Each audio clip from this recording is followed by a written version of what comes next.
Buenos días muchachos, en este caso vamos a abordar en el tema de la materia de fisiopatología lo que correspondería a las infecciones que afectan el parénquima pulmonar, en este caso las neumonías. Primero hablaremos un poco respecto a lo que son las infecciones respiratorias que corresponden al tipo de infección más frecuente al que nos vamos a ver enfrentados constantemente. No hay ningún otro sistema en nuestro cuerpo que se infecte de una forma tan frecuente como lo es nuestro sistema respiratorio. Si bien diariamente nosotros inhalamos partículas de polvo y de aerosol que contengan algunos agentes que nos pueden causar este tipo de infecciones o irritación de las vías respiratorias superiores e inferiores, vamos a contar con algunos mecanismos inmunitarios innatos que van a tender a neutralizarla de manera que no se van a establecer las enfermedades directamente en nuestro sistema. Y entre esos mecanismos inmunitarios vamos a encontrar, por ejemplo, lo que serían las vibrisas, que corresponden a los vellos que tapizan nuestra mucosa nasal y se van a estar encargados de retener las partículas más grandes para que no pasen a las vías aéreas inferiores. Otro de ellos es la secreción mucosa de el epitelio que reviste nuestro sistema respiratorio. En este caso, él es capaz, gracias a las células caliciformes, de producir mucina o moco y va a ser transportado por las células ciliadas hasta la faringe, tanto de las vías aéreas superiores como de las inferiores, de manera que nosotros podamos deglutirlo y el ácido gástrico se encargue de la eliminación de estas partículas y microorganismos. También tenemos o contamos con el reflejo tusígeno y de los estornudos, que en base a cierto estímulo puede desencadenar la expulsión rápida de aire de nuestras cavidades, de manera que en este aire que es expulsado también salga el microorganismo de nuestro cuerpo. Y en caso de que los tres mecanismos anteriores fallen, también contamos con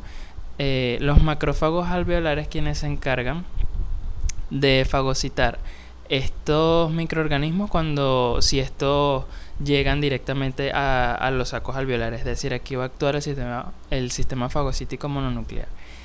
Y sin embargo, hay casos en los que evidentemente estos organismos se van a abrir paso y van a ocasionarlos el establecimiento de una infección pulmonar. ¿Y cómo lo van a lograr? Bueno, eso es mediante algunos factores. Y por nombrar algunos de ellos, por ejemplo, están que las partículas que son muy pequeñas, principalmente las que miden menos de 5 nanómetros, pueden pasar directamente a nuestros alvéolos evadiendo cualquier mecanismo de barrera que en condiciones normales debería ser capaz de parar a las partículas. El segundo de ellos sería la evasión por fagocitosis gracias a la invasión de las células epiteliales, y esto se puede dar en casos, por ejemplo, de los virus, quienes tienen o algunas bacterias que tienen proteínas adhesivas, ¿verdad? Y ellas se van a adherir a la mucosa epitelial de las vías aéreas superiores. Entonces van a invadirlas y van a evitar la fagocitosis de los leucocitos. Y está la patogenicidad intracelular, con la que cuentan algunos organismos, como por ejemplo es el caso de Mycobacterium tuberculosis o incluso otras bacterias cuya patogenia es principalmente de forma intracelular, como Neisseria gonorrhoeae. Entonces son capaces de vivir dentro de las células e incluso dentro de los fagolisosomas de las células leucocitarias por un tiempo y establecer una enfermedad con mucha más facilidad. Ahora vamos a hablar más directamente del tema que más nos concierne en esta clase, que es la neumonía, y la vamos a definir como una infección que va a afectar directamente a lo que es el parénquima de nuestros pulmones. Y en este caso, para que se den las neumonías, tiende a haber uno de los siguientes factores que va a afectar directamente los mecanismos defensivos de los que yo les comentaba anteriormente. Están, por ejemplo, la pérdida del reflejo tusígeno, que va a estar inducida por coma, por anestesia o por afecciones neuromusculares, que lo que van a hacer es que nosotros no podamos contar con nuestro reflejo de la tos. Entonces no podemos expectorar la mucosidad que se genera en las vías aéreas inferiores, y esto va a conducir a la generación de un ambiente más ideal para la proliferación, por ejemplo, de algunas bacterias que puedan ocasionarnos la infección directamente. Otro de estos factores está la afección del epitelio ciliar. que esta puede ser por la inhalación de sustancias tóxicas o irritantes, como por ejemplo el humo del cigarro, la inhalación de ácido gástrico o inclusive de infecciones virales que afecten a las vías respiratorias superiores. Tenemos la acumulación de secreción que se va a dar principalmente en afecciones crónicas como por ejemplo la fibrosis quística, y la presencia de congestión o de edema de pulmón también es un factor predisponente. Entonces, retomando lo de las infecciones virales del sistema de las vías aéreas superiores, hay lesiones previas que son causadas principalmente por este tipo de infecciones que obviamente tras afectar el epitelio ciliar van a generar condiciones bastante ideales para que se pueda generar una sobreinfección, además de esa que seguramente es viral, bacteriana, que nos puede conllevar a una neumonía que incluso puede ser grave. Este tipo de neumonías de hecho es causada más frecuentemente por cocos gram positivos, pero ya vamos a hablar de eso un poco más adelante cuando estemos hablando de los tipos de neumonía. Y también otro factor más por último que influye es los trastornos que afectan al sistema inmunitario, como por ejemplo infecciones previas por VIH-Sida, que lo que van a hacer es predisponer en los pacientes neumonías por agentes oportunistas, como por ejemplo las neumonías causadas por Pneumocystis jirovecii. Igualmente eso es algo de lo que vamos a hablar más adelante, y obviamente también van a hacer que se infecten con mucha más frecuencia de lo que se infecta un paciente normalmente. Entonces, incluso aunque sean infecciones frecuentes de las vías respiratorias superiores, por lo mismo de que las lesiones previas crean las condiciones para sobreinfección, van a ser mucho más susceptibles a este tipo de infección respiratoria que es la neumonía. Respecto a la fisiopatología directamente, vamos a encontrar como un patrón común que la invasión de los microorganismos en el parénquima pulmonar va a generar un exudado, es decir, un líquido con una presencia bastante prominente de proteínas, de leucocitos, de microorganismos, etcétera, que lo que van a generar es una consolidación de este tejido. Y esta consolidación no es más que realmente una solidificación de los sacos alveolares. Y la evolución de estos tipos de lesiones y afectaciones pulmonares va a ser muy dependiente del agente etiológico principal que esté causando la enfermedad en cada paciente individualmente. Entonces, vamos a encontrar radiológicamente dos patrones que diríamos que son los más comunes de las neumonías, principalmente de las bacterianas y las virales, que son la bronconeumonía y la neumonía lobular, que como podemos observar la imagen es bastante explícita. La neumonía lobular afecta más amplia y directamente un lóbulo, mientras que la bronconeumonía va a afectar por secciones más nodulares del parénquima, y lo podemos observar en esta radiografía de tórax que podemos encontrar aquí, donde hay distintas radiopacidades en forma de nódulos. Sin embargo, estos nódulos van a tener unos límites bastante mal definidos, entonces lo vamos a ver como un patrón alveolar más difuso. Esto es algo característico de una bronconeumonía justamente. Las neumonías lobulares se ven más como los patrones, los típicos patrones que hemos visto más comúnmente en radiografías de personas cuyo antecedente es una neumonía, que es un lóbulo con una consolidación de límites mal definidos también, pero más grande, y es más individual. Entonces, estos son los patrones principales. Ahora hablemos más específicamente de lo que serían las neumonías de naturaleza bacteriana. Estos van a seguir principalmente estos 4 pasos fisiopatológicos de inflamación. Lo primero que vamos a conseguir es una congestión, donde se va a presentar una extravasación de líquidos con una escasa cantidad de neutrófilos, que como conocemos son los principales leucocitos encargados de librar las batallas justamente contra las bacterias. Y también va a haber presencia de las bacterias justamente que está causando la afectación. Vamos a atravesar lo que es la etapa de hepatización roja, donde va a haber un exudado masivo con presencia de macrófagos de neutrófilos, perdón, de fibrina y una cantidad grande de eritrocitos, que es justamente la que va a causar esta coloración roja. Y se le llama de esta manera hepatización, es porque la parte del pulmón que se ve afectada por la neumonía comienza a adquirir esta apariencia similar a la del hígado, precisamente porque va a haber una pérdida de aire por la ocupación del exudado, por la coloración que le va a otorgar los eritrocitos y porque va a tener una consistencia mucho más firme. Luego de esto va a pasar por la etapa de hepatización gris, donde el color va a cambiar por dos razones. Primero, porque hay una presencia más amplia de fibrina, y segundo, porque va a haber pus y va a haber presencia de hemólisis, es decir, que va a haber una degradación de los glóbulos rojos que previamente entraron en ese espacio. Y por último tenemos la etapa de resolución, donde va a haber una degradación enzimática del exudado previamente secretado, y este va a volver a ser reabsorbido por las células del sistema fagocítico mononuclear que se encuentran en los alvéolos pulmonares, y o va a ser expectorado, es decir, lo vamos a expulsar a través de la tos. Ahora, hablando un poco respecto a la fisiopatología de las neumonías de naturaleza viral, vamos a encontrar que las partículas virales, tras invadir el parénquima pulmonar, van a causar en el mismo una reacción inflamatoria de las paredes de los alvéolos. Entonces, se van a tornar edematosos y engrosados, y esto posteriormente va a causar que haya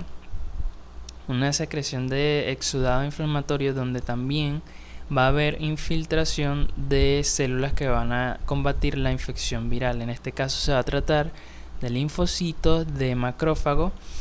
y de plasmocitos, que, como sabemos, los linfocitos son los principales encargados de erradicar estas infecciones virales, y los plasmocitos de producir inmunoglobulinas justamente. Y además de esto, cabe acotar que estas infecciones pueden ser predisponentes para que ocurra una sobreinfección de naturaleza bacteriana, que va a cambiar un poco este patrón y va a suponer un criterio de mayor gravedad para el paciente y una evolución clínica más complicada del mismo, porque además de haber infiltración de estas células que les comentaba anteriormente, ahora se le van a agregar a las mismas los neutrófilos, que van a ayudar a contribuir precisamente a este estado inflamatorio que se encuentra ahí, y van a ocupar aún más el espacio alveolar. Entonces es más probable que el paciente desarrolle un síndrome de dificultad respiratoria. Y respecto a las neumonías crónicas, su etiología va a estar principalmente asociada a las micobacterias y a los hongos. Y si bien estos organismos son un poquito distintos, el patrón común que van a seguir es el siguiente. El primero es que van a ocasionar, o sea, su invasión en el parénquima va a causar lesiones granulomatosas. Los granulomas los vamos a conocer como un tipo de lesión particular que se forma porque hay invasión de un agente infeccioso que no puede ser directamente erradicado por las células inmunitarias, y como no pueden erradicarlo, entonces intentan aglomerarlo en un solo sitio, de manera que este no se disemine, y entonces forman este tipo de lesión, la cual cuando evoluciona en el tiempo puede llegar a tener una necrosis en su región central principalmente, y posteriormente un desarrollo caseificante, donde se va a presentar un depósito de calcio básicamente, y va a haber una consolidación bastante extensa del parénquima pulmonar, o si no, además de la consolidación, se puede formar lesiones cavitarias en este tejido pulmonar justamente. Hablando un poco respecto a lo que corresponde a la clasificación de las neumonías, esto se va a establecer en base a unos criterios como lo son, por ejemplo, el agente etiológico que la va a causar justamente, y la situación clínica en la que el paciente ha adquirido dicha infección. Y entre estos tipos de neumonía vamos a encontrar principalmente lo que sería la neumonía aguda adquirida en la comunidad, que puede ser tanto de naturaleza bacteriana como viral principalmente. las neumonías asociadas a la atención sanitaria y nosocomial, la neumonía por aspiración de los jugos gástricos, neumonías crónicas y neumonías de pacientes inmunocomprometidos. Es importante conocer esta clasificación de las neumonías porque al momento de establecer ciertos diagnósticos y saber la situación clínica en la que se presentó la neumonía del paciente, vamos a conocer justamente cuál es el agente más probable que la haya causado y de esa manera orientarnos de una forma más eficiente y positiva a lo que sería el tratamiento que vamos a abordar con ese paciente respectivamente. Y como les dije de forma anterior, en este momento no voy a nombrar todos los agentes que van a causar esta neumonía. Sí los voy a ir diciendo un poco individualmente a medida que vayamos avanzando en esta clase. Pero lo que más necesito que tengan en cuenta es que las neumonías extrahospitalarias son, como lo dije anteriormente, causadas principalmente por las bacterias y por los virus. Las neumonías nosocomiales son principalmente causadas por bacterias multiresistentes que se encuentran en los entornos hospitalarios. Las que son por aspiración van a estar causadas por las bacterias de la flora bucal, de la flora de la microbiota bucal normal, y también por los agentes químicos que se encuentran presentes en los jugos gástricos. Las neumonías crónicas van a estar presentes principalmente por infecciones por micobacterias y por hongos, y las neumonías del paciente inmunocomprometido van a estar ocasionadas por una microbiota, digamos, un poco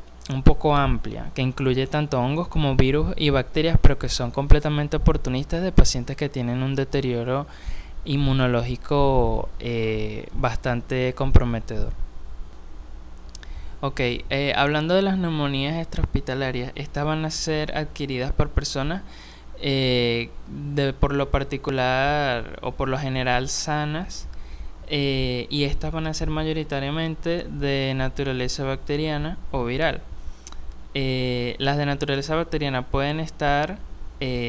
presentarse tanto después de una infección viral como de una forma aguda e independiente. Eso depende completamente de cada individuo en particular. Puede ocurrir que se presente de una forma u otra. Y además de esto, hay biomarcadores de la fase aguda de las neumonías en general, pero estas son particularmente más altas en las neumonías de naturaleza bacteriana que en las virales. Y estos biomarcadores hematológicos vamos a encontrar que son la proteína C reactiva y la procalcitonina. En estos casos vamos a encontrar que correlacionan al diagnóstico un recuento de más de 3 miligramos por litro, o lo que es lo mismo 0,3 miligramos por decilitro de proteína C reactiva, o un recuento de 0,5 mayor a 0,5 nanogramos por mililitro de procalcitonina, ¿ok? Y hablando respecto a la neumonía bacteriana extrahospitalaria, algunos de los agentes etiológicos que nos van a causar estas neumonías son los siguientes. El primero es Streptococcus pneumoniae, que como saben es un coco gram positivo, que es el agente más común de este tipo de neumonías. Y lo vamos a verificar su diagnóstico gracias a la tinción de Gram del esputo o de un hemocultivo. Sin embargo, hay que tener cuidado porque los hemocultivos tienden a no ser eficientes si se toma en los primeros días de la infección, o sea, donde la infección es más aguda. Y respecto al Gram en el esputo, este puede dar falsos positivos porque el Streptococcus pertenece a la flora bacteriana normal de las vías respiratorias superiores. Entonces hay que tener cuidado con eso. Además, hay algunos pacientes que tienen un riesgo particular de sepsis o de complicaciones por la neumonía de este estreptococo, como lo son, por ejemplo, las personas a las que se les ha practicado una esplenectomía. a las cuales se les recomienda utilizar una vacuna antineumocócica. Ahora, otro de los agentes causales es Haemophilus influenzae. Como sabemos, hay una vacuna, que es la pentavalente, que nos protege bastante bien de lo que serían las cepas encapsuladas de esta bacteria gram negativa, como lo es el caso, por ejemplo, del serotipo B, que es el más virulento de todos. Sin embargo, no protege como la vacuna está hecha precisamente del polisacárido capsular de la bacteria, entonces no protege directamente contra las cepas no encapsuladas, que a pesar de que son menos virulentas, también son capaces de producirnos la infección. Además de esto, las infecciones pediátricas por este agente etiológico siempre son consideradas una urgencia porque tiene una mortalidad muy elevada, y particularmente si el paciente no ha sido vacunado, tiene un riesgo alto de contraer una meningitis por parte de este agente, o otitis media, o la neumonía, pero establecerse de una forma más grave, ¿ok? Además, este tipo de neumonía suele tener o presentarse con una consolidación lobulillar de carácter parcheada, que tiende a afectar un lóbulo pulmonar completo. Y por último, no por último, en la siguiente lámina vamos a seguir hablando de unos pocos agentes más de este tipo de neumonía. Tenemos también lo que es la Moraxella catarrhalis, que es una bacteria gram negativa que va a afectar y va a causar neumonía mayoritariamente en las personas ancianas, en las personas de la tercera edad, ¿ok? Y además de esto, es una de las causas principales de exacerbación de las bronquitis crónicas por EPOC. En conjunto, por ejemplo, con Haemophilus, ellos son como dos de los agentes principales de este tipo de causales de este tipo de exacerbación. Continuando con las neumonías extrahospitalarias bacterianas, otro agente etiológico de este tipo de neumonía encontramos el Staphylococcus aureus, el cual principalmente se le encuentra asociado a este tipo de neumonía es porque se presenta como una sobreinfección bacteriana secundaria a una infección viral previamente establecida. De hecho, es el agente etiológico principal de este tipo de afectación secundaria, infección viral. También es uno de los principales implicados en lo que serían las neumonías asociadas a los abscesos. De hecho, esto lo vamos a ver un poco más detallado cuando estemos viendo la neumonía por aspiración, porque además de Staphylococcus aureus hay otro tipo de microbiota que también se encuentra implicada en ese tipo de procesos infecciosos. Y también es importante conocer que por diseminación hematógena este puede llegar a los pulmones por principalmente personas que utilizan drogas endovenosas o pacientes que posean una endocarditis bacteriana previamente establecida. Y tenemos la Klebsiella pneumoniae, que es una bacteria que tiende a afectar principalmente a un grupo de riesgo de personas que son los pacientes desnutridos o los que son alcohólicos crónicos. Y esta tiene una característica especial, que es que el esputo correspondiente a estos pacientes tiende a ser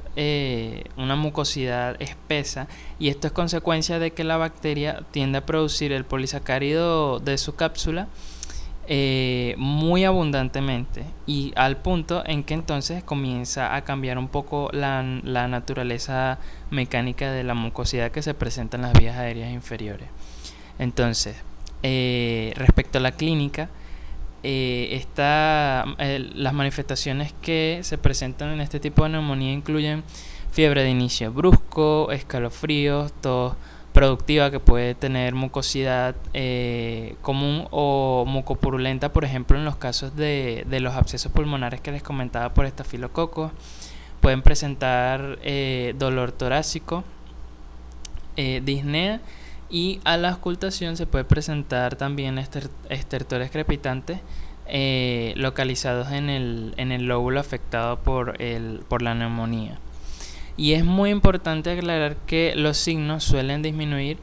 de 48 a 72 horas tras comenzar la antibiótico-terapia porque, y ahora estaré pasando al tratamiento, porque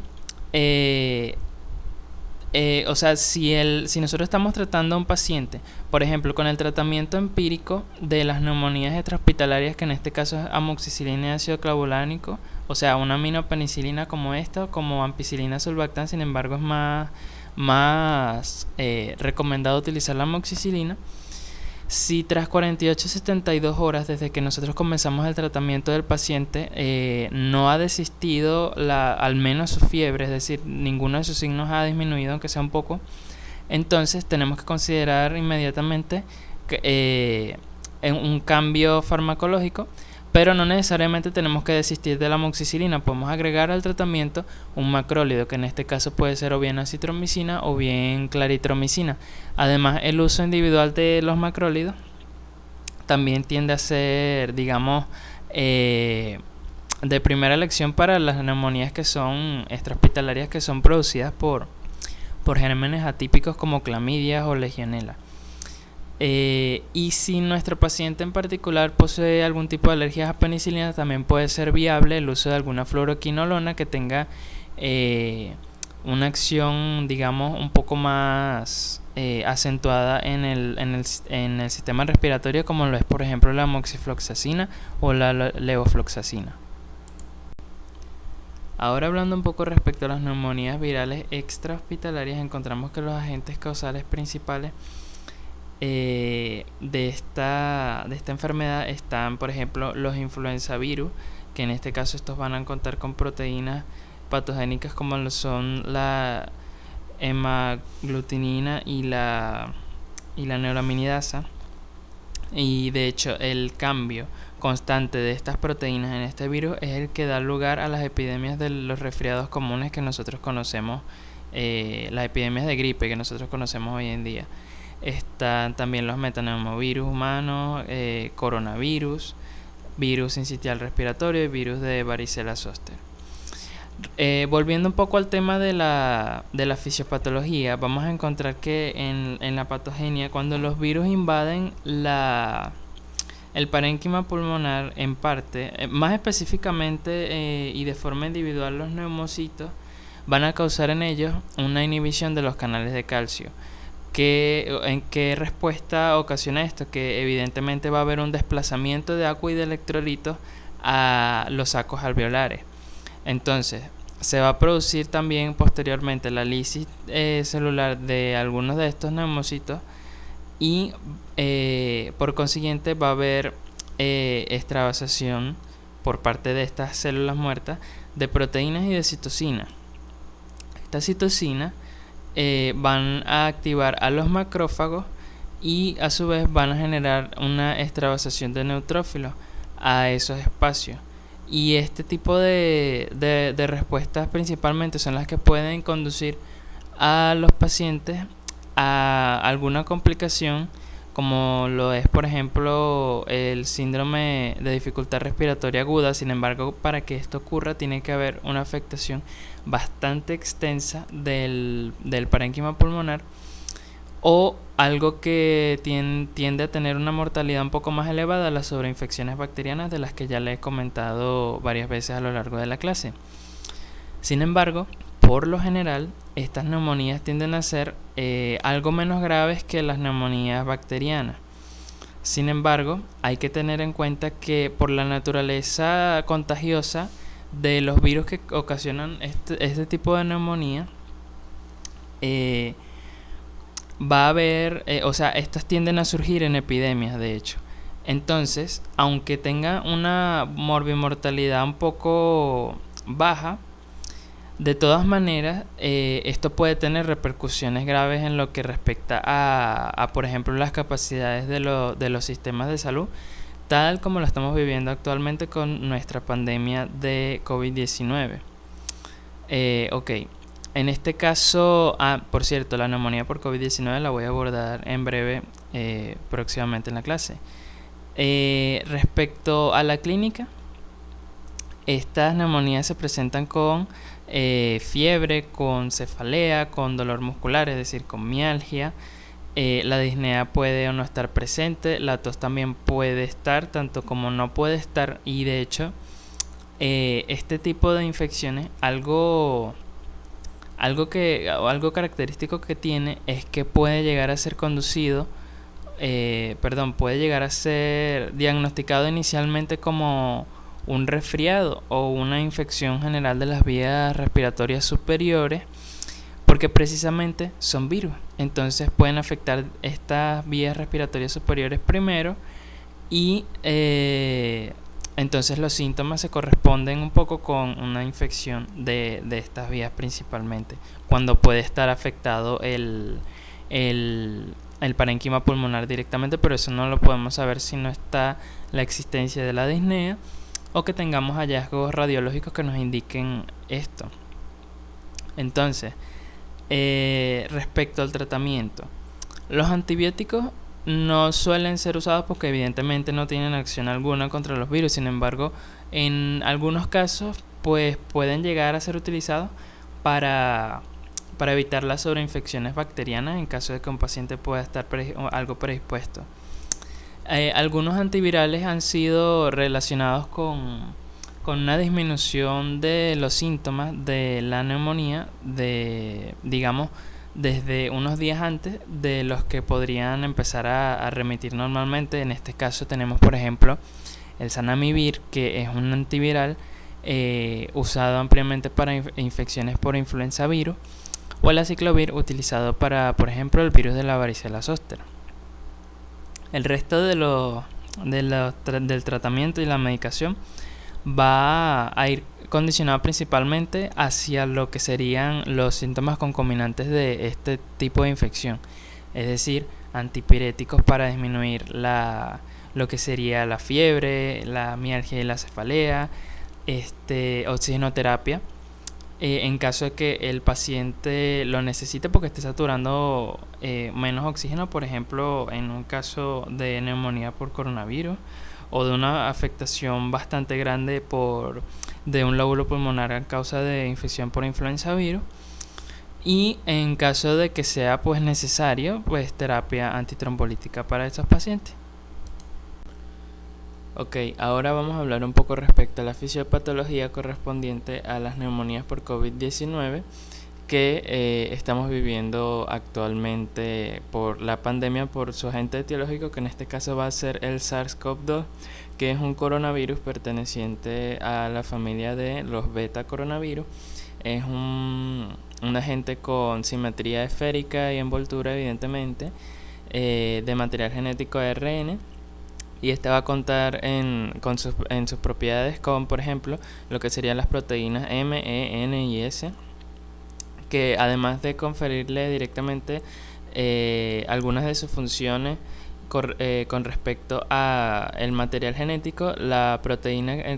que más vamos a tener en cuenta en este momento va a ser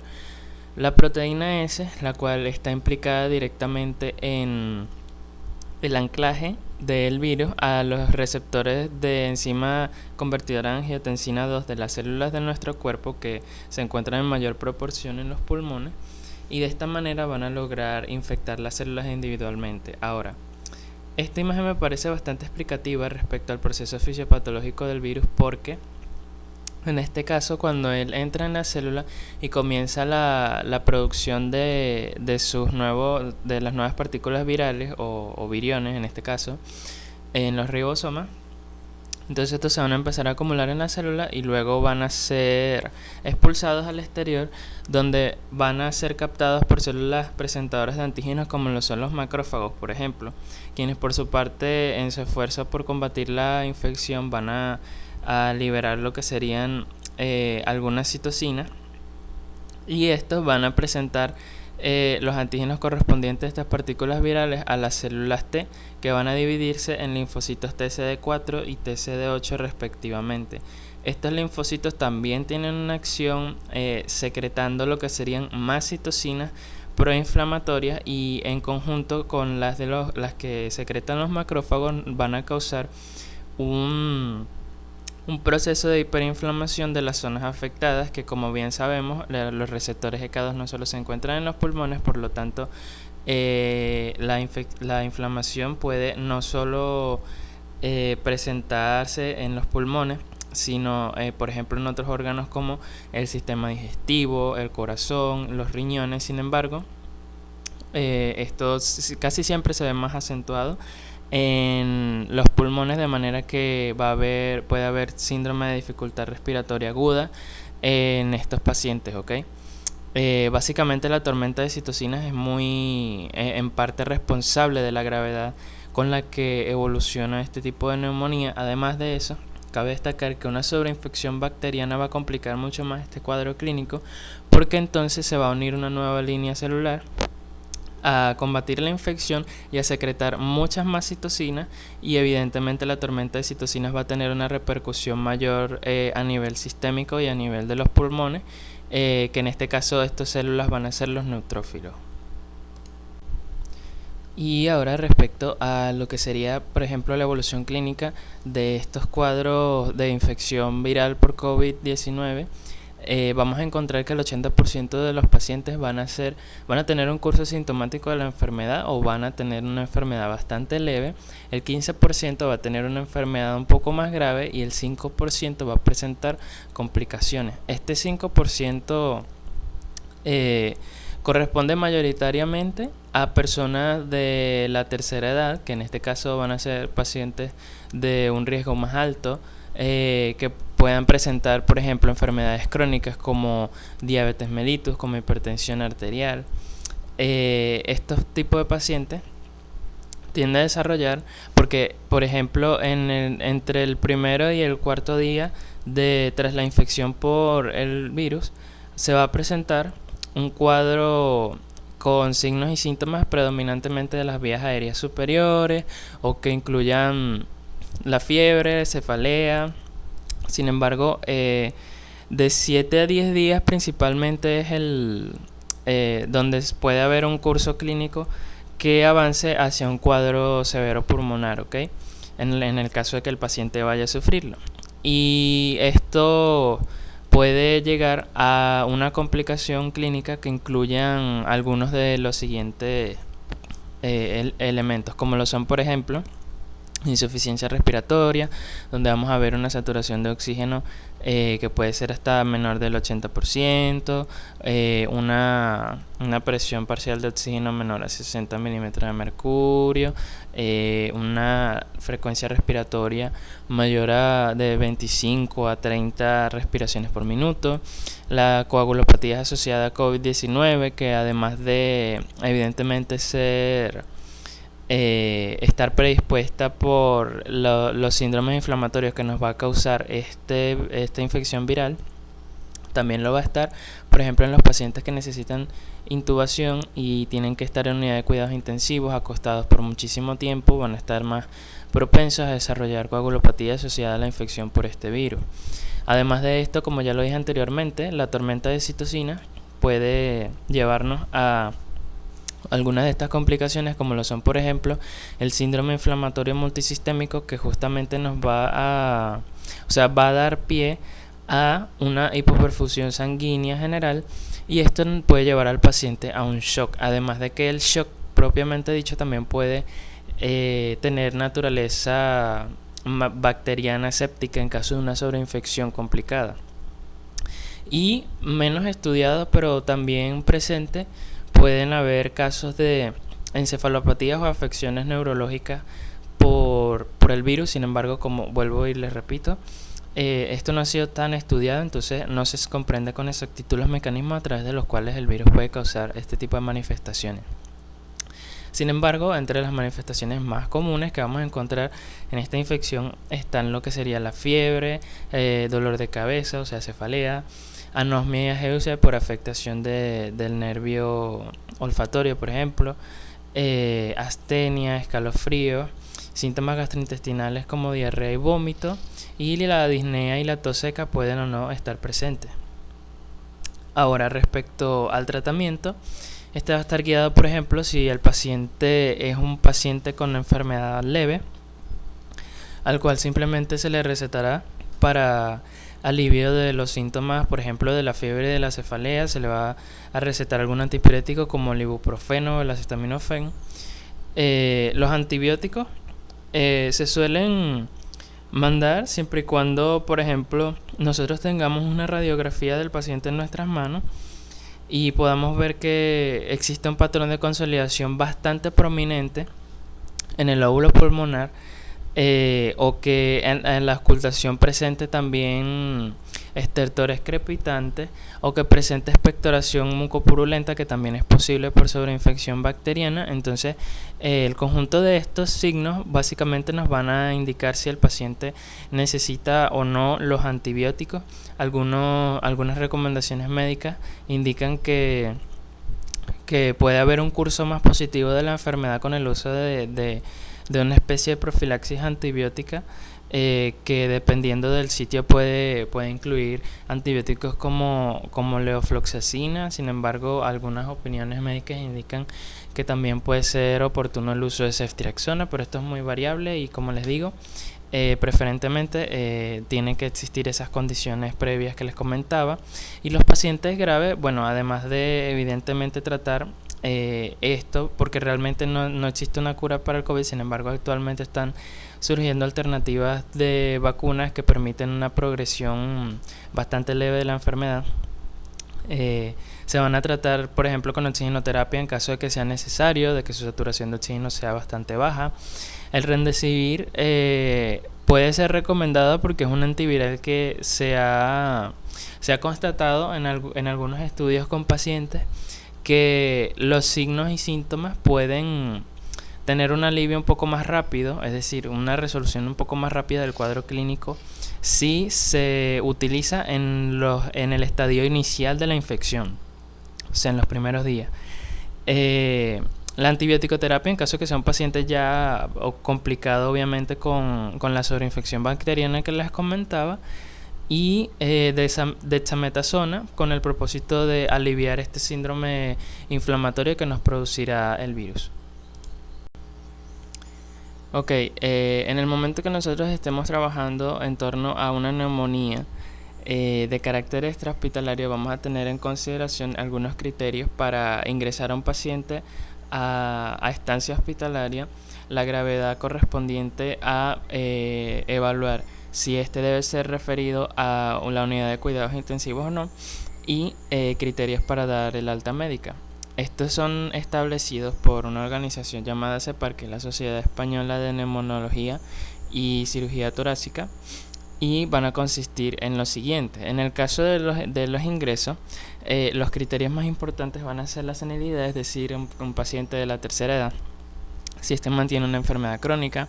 como por ejemplo cirrosis hepática, alcoholismo grave, diabetes mellitus, entre otras. Si, como dije anteriormente, hay una falta de respuesta al tratamiento de 48 a 72 horas tras haberlo comenzado, porque esto indica obviamente una ineficacia del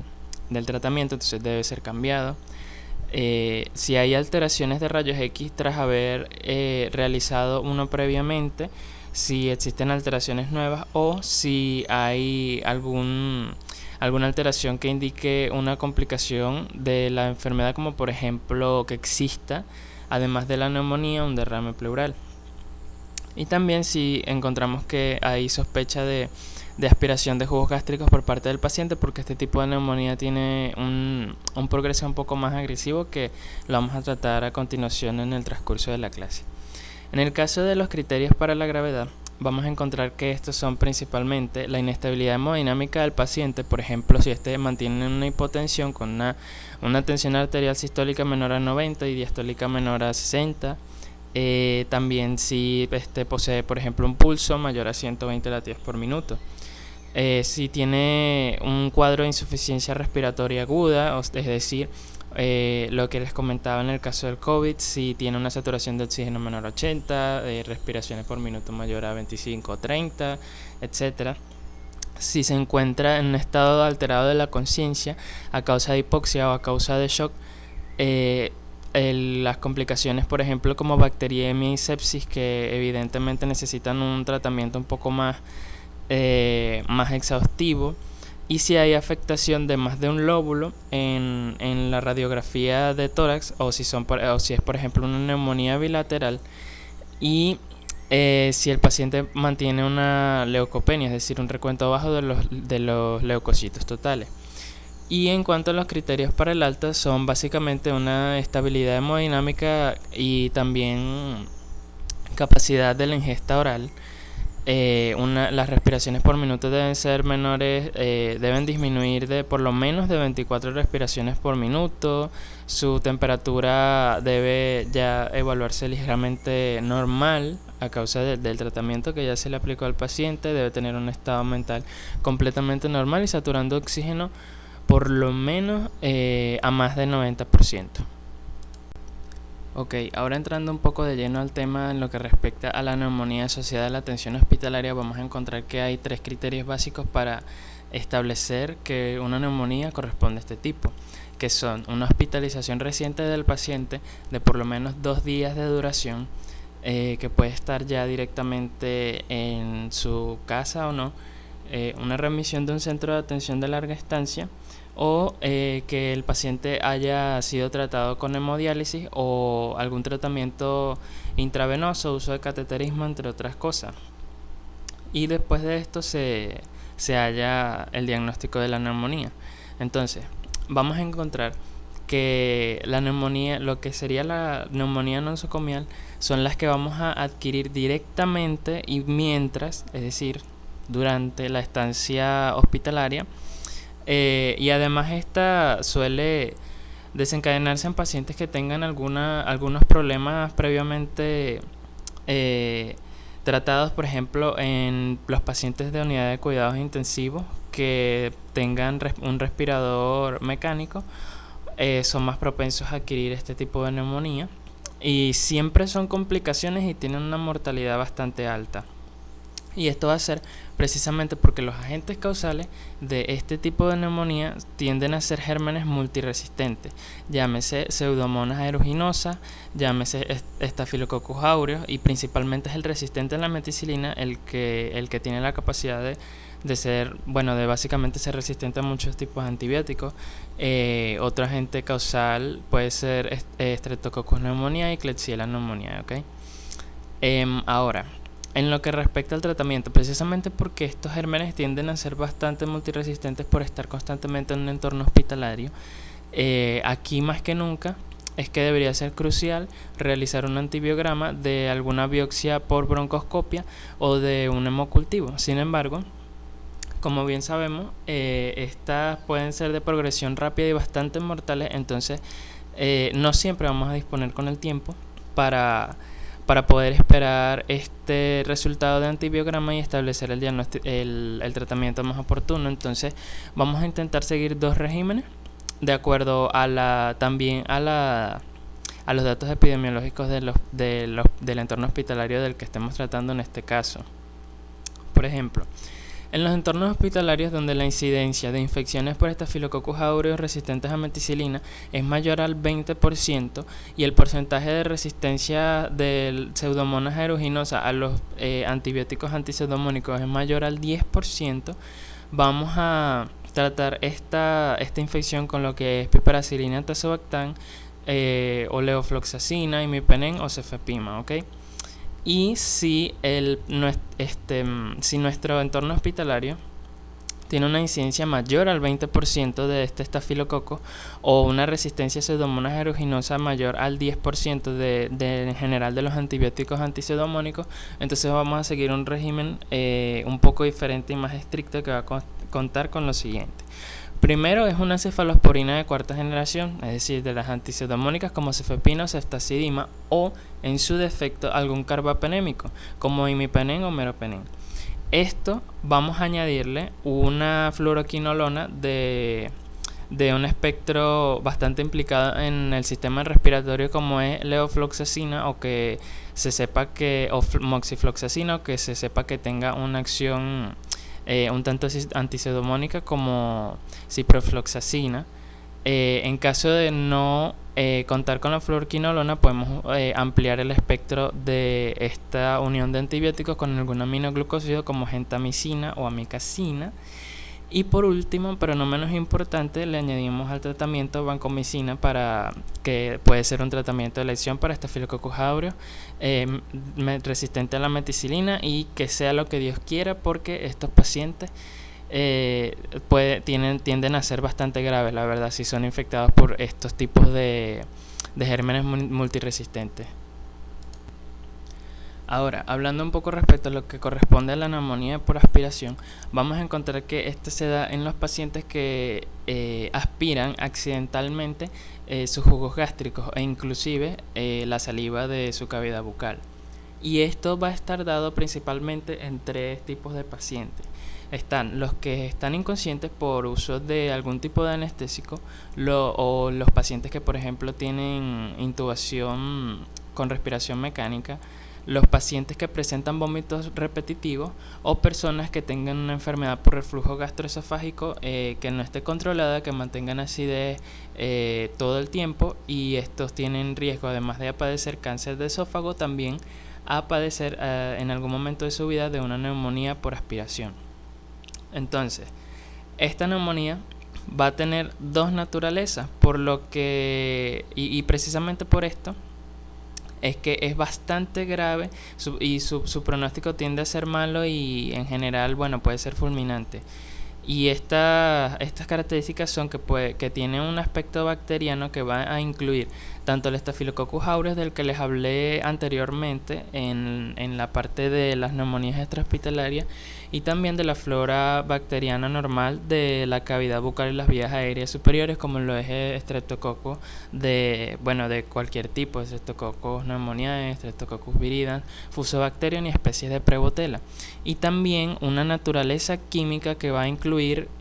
los jugos gástricos, donde va a haber ácido clorhídrico y van a haber enzimas digestivas que van a causar la necrosis de los neumocitos, y por ende aquí su gravedad. Entonces, ¿qué pasa? Que por si fuera poco, la gravedad a la que estos pacientes están sujetos cuando le diagnostican una neumonía por aspiración, si llegan a sobrevivirla, es muy probable que presenten posterior a ella una complicación de la misma, que es los abscesos pulmonares, que como podemos ver en la radiografía de tórax que se encuentra en este momento en pantalla, podemos observar un patrón de nódulo solitario, un patrón destructivo, y pues en este caso se trata del absceso, y los pacientes que lo mantienen tienen una clínica que incluye, por ejemplo, fiebre, un esputo purulento o sanguinolento que tiene muy mal olor. Esto es característico del absceso pulmonar. Sin embargo, el esputo purulento también puede presentarse la misma neumonía por aspiración.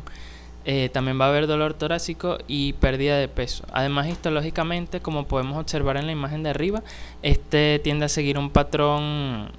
destructivo en forma de una lesión cavitaria con necrosis central. Ahora les hablaré un poco más respecto a lo que son las neumonías crónicas. Como les había dicho anteriormente, las manifestaciones principales de este tipo de neumonía son las lesiones granulomatosas. ¿Qué pasa? Los agentes causales de este tipo de neumonía van a ser hongos como, por ejemplo, Histoplasma capsulatum, Blastomyces dermatitis y Coccidioides imitis.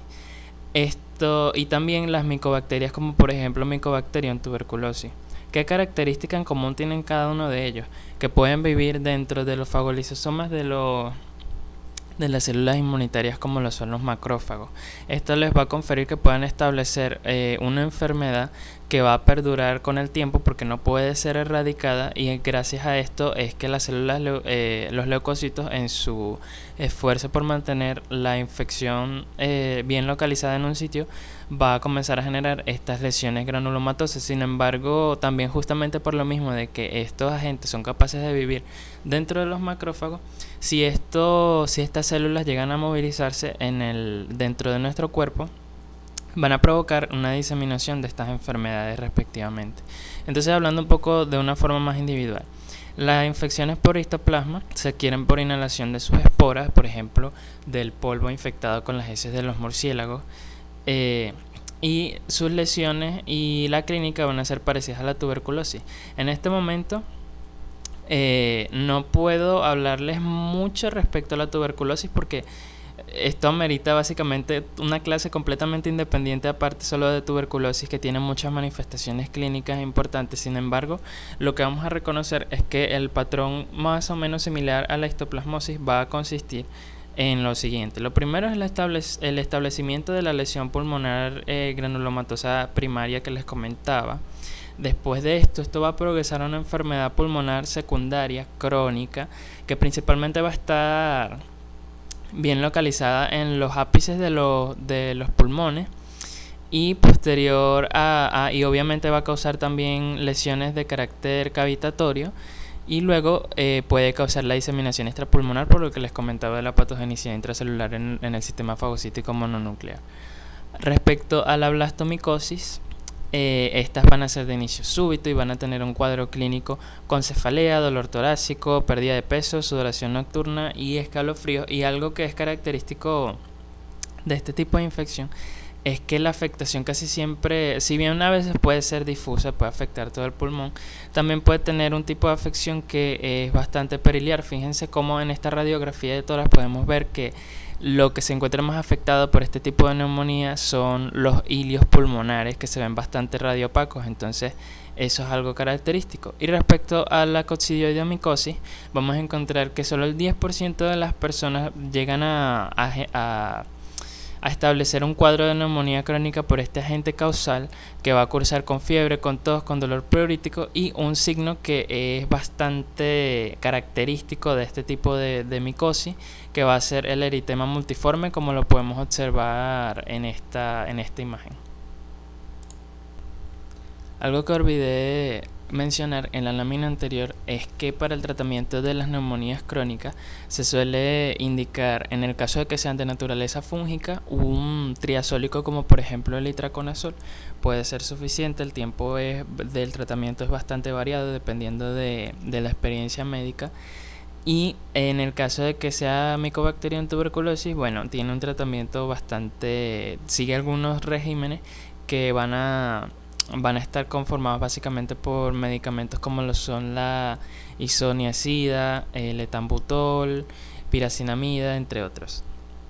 Entonces, para finalizar con el tema de neumonía, vamos a hablarles un poco respecto a la neumonía en pacientes inmunocomprometidos. Estos pacientes se van a encontrar en este estado básicamente por algunas afectaciones, como lo son por ejemplo el caso de neoplasias malignas y de sus respectivos tratamientos, es decir, de tratamientos con quimioterapia, también los pacientes infectados con VIH-Sida.